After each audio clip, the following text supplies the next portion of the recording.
అదరకొట్టే కారం రంగు రుచి ఆచి కారం పొడి. 2023లో తెలంగాణ, 2024లో ఆంధ్రప్రదేశ్ అనూహ్య రాజకీయ మార్పులకి వేదికలయ్యాయి. ఫుల్ కాన్ఫిడెన్స్ తో ముందుకెళ్లిన పార్టీలు బొక్క బోర్ల పడ్డాయి. ఓటమితో ఆగిపోతే భవిష్యత్తు ప్రస్థానం ముందుకెలా సాగుతుంది? అందుకే ఆ పార్టీలు ఇప్పుడు రియలైజేషన్ మూడ్ లోకి వచ్చేస్తాయి. తప్పు ఎక్కడ జరిగింది, లెక్క ఎక్కడ తప్పింది అనే విషయంలో ఓ క్లారిటీకి వచ్చేసాయి. పరనింద పరస్పర నింద పక్కన పెట్టేసి ఆత్మవిమర్శన చేసుకుంటూ ముందుకు సాగే ప్రయత్నం చేస్తున్నాయి. ప్రస్తుత పరిణామాలు చూస్తుంటే అదే నిజం అనిపిస్తోంది. కనువిప్పు కలిగిందా? కారణం తెలిసొచ్చిందా? అటు బీఆర్ఎస్ ఇటు వైసీపీ అధినాయకత్వాల్లో రియలైజేషన్. తెలుగు రాష్ట్రాల్లో 2023-24 ఎన్నికల తర్వాత రాజకీయంగా చాలా మార్పులే వచ్చాయి. తెలంగాణలో 10 ఏళ్లుగా అధికారం చెలాయించిన బీఆర్ఎస్ కాంగ్రెస్ చేతిలో కంగుతింది. 2019లో 151 సీట్లతో అఖండ విజయం సాధించిన వైసీపీ వై నాట్ 175 అంటూ మితిమీరిన విశ్వాసంతో ముందుకు వెళ్లి 2024లో ఎన్డీఏ కూటమి ముందు బొక్కబోర్లా పడింది.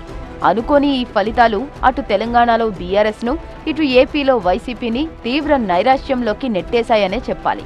ఆ పార్టీలు కోలుకోవడానికి చాలా సమయమే పట్టింది. ఈ ఘోర పరాభవాలకు కారణమెవరనే విషయంలో చాన్నాళ్లుగా మల్లగుల్లాలు పడుతూనే ఉన్నాయి బీఆర్ఎస్ వైసీపీ. 10 ఏళ్లుగా ఎన్నో సంక్షేమ పథకాలు, అంతకుమించి అభివృద్ధి కార్యక్రమాలు చేపట్టినా ప్రజలు మరిచిపోయారంటూ గులాబీ నేతలు గుండెలు బాదుకున్నారు. తమ ఓటమికి ప్రజలు తీసుకున్న తప్పుడు నిర్ణయమే కారణమని చెప్పుకొచ్చారు. అధినేత కేసీఆర్ సైతం దేనికో ఆశపడి ప్రజలు కాంగ్రెస్ వైపు మళ్లారంటూ ఒక సందర్భంలో వ్యాఖ్యానించారు. కాంగ్రెస్ ఇచ్చిన అలవిగాని హామీలతో ప్రజలు ప్రలోభానికి గురై బీఆర్ఎస్ ను ఓడించారంటూ ఎక్కే వేదిక దిగే వేదిక తమ ఆవేదనను వ్యక్తం చేశారు కారు పార్టీ నాయకులు. అటు ఏపీలో వైసీపీ నేతలు సైతం ఘోర ఓటమితో కుంగి కృషించిపోయారు. తమ ఓటమికి కారణం ప్రజలు తీసుకున్న తప్పుడు నిర్ణయమే అన్నట్టుగా స్టేట్మెంట్స్ ఇచ్చేశారు. 1,00,000 కోట్ల రూపాయలు సంక్షేమ పథకాల రూపంలో అవినీతికి ఆస్కారం లేకుండా పేదల అకౌంట్లలో వేశామని, వారందరి ప్రేమాభిమానాలు ఏమయ్యాయో అర్థం కావడం లేదని జగన్ పలు సందర్భాల్లో తన ఆవేదనను వ్యక్తం చేశారు. ఆ పార్టీ నేతలు సైతం ఇదే అభిప్రాయాన్ని వ్యక్తం చేస్తూ వచ్చారు. అయితే అసలు నిజం ఇప్పుడు తెలుసుకున్నారు అగ్రనేతలు.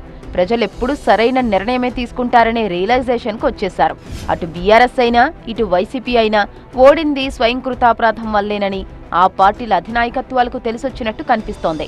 ఆడ ఈడ 2 చోట్ల ఆయా పార్టీలకు కనువిప్పు కలిగిందని, ఓటమికి గల కారణాలేంటో తెలిసొచ్చిందని ప్రస్తుత పరిణామాలు, నాయకుల మాటలు చూస్తుంటే అర్థమైపోతోంది. బీఆర్ఎస్ ఎంత చేసినా ప్రజలు ఆదరించకపోవడానికి వారి అత్యాసే కారణమన్నట్టుగా ఇన్నాళ్లు చెప్పుకొచ్చిన ఆ పార్టీ వర్కింగ్ ప్రెసిడెంట్ కేటీఆర్ ఇప్పుడు రియలైజ్ అయినట్టు తెలుస్తోంది.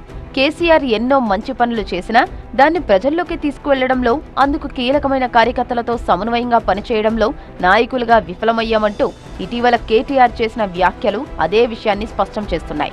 అంతేకాదు, అధికారంతో కళ్లు మూసుకుపోయి నాయకులుగా తాము గాల్లో విహరించామని, కింది స్థాయి నేతల్ని, క్యాడర్ను పట్టించుకోలేదని, అందుకే పార్టీ ప్రతిపక్షంలోకి వచ్చిందని చెప్పకనే చెప్పేశారు. ప్రజలు మనకు అవకాశం ఇచ్చారు 2 సార్లు. వాళ్ళే మనల్ని కూర్చోబెట్టిరు గద్దె మీద. వాళ్ళే కేసీఆర్ గారిని ముఖ్యమంత్రి చేసిండ్రు, వాళ్ళే మమ్మల్ని ఎమ్మెల్యేలు చేసిండ్రు, వాళ్ళే మమ్మల్ని మంత్రులు చేసిండ్రు, వాళ్ళే మనల్ని నడిపించారు. అద్భుతమైన అభివృద్ధి మీ కళ్ళ ముంగటిని చూపెట్టిండు. ఇన్ని జరిగిన తర్వాత కూడా మనకు 3,000 మెజారిటీ ఎందుకు వచ్చింది? అట్లాగే మనం 39 సీట్ల కాడికి ఎందుకు పరిమితమైనం? మనం 37% ఓటింగ్ ఎందుకు వచ్చింది? వాళ్ళకు 38.5 ఎందుకు వచ్చింది? దీని మీద విశ్లేషణ జరగాలి. నిజంగా ఇప్పుడు గుండె మీద చేసుకొని చెప్పురి, పోతే మా ఎమ్మెల్యే పోతాడు కానీ కేసీఆర్ అయితే సీఎం ఉంటాడు అనుకురాలేదా మీరన్నా? అని ఎమ్మెల్యేగా సపోర్ట్లు కొడుతారు. ఎమ్మెల్యేలకు వెళ్ళిపోయినాక, ఎమ్మెల్యేలు 60 దాటపోయినాక కేసీఆర్ గారు ఎడికెళ్ళవుతారు. అవతలోడు హుషారుగా ప్రజలకు ఆశ పెట్టిండు. నువ్వు ఇది ఇస్తా, అది ఇస్తా, అల్లం ఇస్తా, బెల్లం ఇస్తా, తులం బంగారం ఇస్తా, అట్లా ఇట్లా ఇట్లా అట్లా అని చెప్పి ఆయన తిమ్మిని బమ్మిని చేసి 1.8% ఓటుతో గెలిచి. తెలంగాణలో బీఆర్ఎస్ మాత్రమే కాదు, అటు ఏపీలో ఆకాశమంత ఎత్తు నుంచి అధపాతాళానికి పడిపోయిన వైసీపీ సైతం ఇప్పుడిప్పుడే నిజమేంటో గ్రహిస్తోంది. తాము చేసిన తప్పిదాల వల్లే ప్రజలు దూరమయ్యారనే క్లారిటీకి వచ్చేశారు వైసీపీ అధినేత జగన్మోహన్ రెడ్డి. అధికారంలో ఉన్నప్పుడు కార్యకర్తలను పట్టించుకోకపోవడం వల్లే అధికారానికి దూరమయ్యామనే స్పష్టతకొచ్చేశారు. 40% ఓట్ షేర్ సాధించినా మిగతా వర్గాలు దూరం కావడానికి కార్యకర్తల మనసు నొచ్చుకోవడమే కారణమన్న అభిప్రాయం వ్యక్తం చేస్తున్నారు జగన్. అందుకే ఇకపై కార్యకర్తల కోసమే పనిచేస్తానని ప్రకటించారు.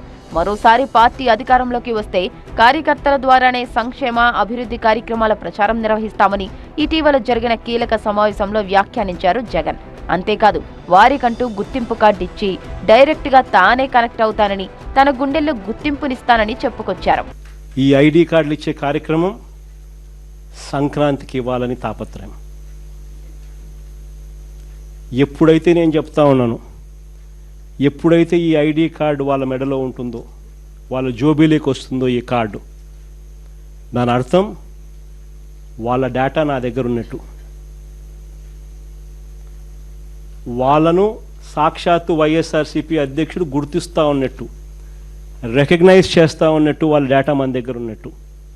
రేపొద్దున మన గవర్నమెంట్ అధికారంలోకి వచ్చిన తర్వాత వాళ్ళను ముందరబెట్టి వాళ్ళకు మంచి చేయడమే కాకుండా ప్రజలకు కూడా వాళ్ళ ద్వారా మంచి చేసే కార్యక్రమం కూడా జరుగుతుంది. కాస్త ఆలస్యమైనప్పటికీ అసలు కారణమేంటో అగ్రనేతలకు తెలిసొచ్చింది. 2 ఏళ్ల తర్వాత తెలంగాణలో బీఆర్ఎస్ కు తత్వం బోధపడితే ఏడాదిన్నరలోపే వైసీపీ కళ్లు తెరిచింది. మరి ఈ రియలైజేషన్ ఎంతవరకు పార్టీలను రీఛార్జ్ చేస్తుందో లేదో తెలియదు గాని ఇప్పటికైనా నిజం గ్రహించారు, సంతోషం అంటూ కార్యకర్తలు ఆనందం వ్యక్తం చేస్తున్నారు.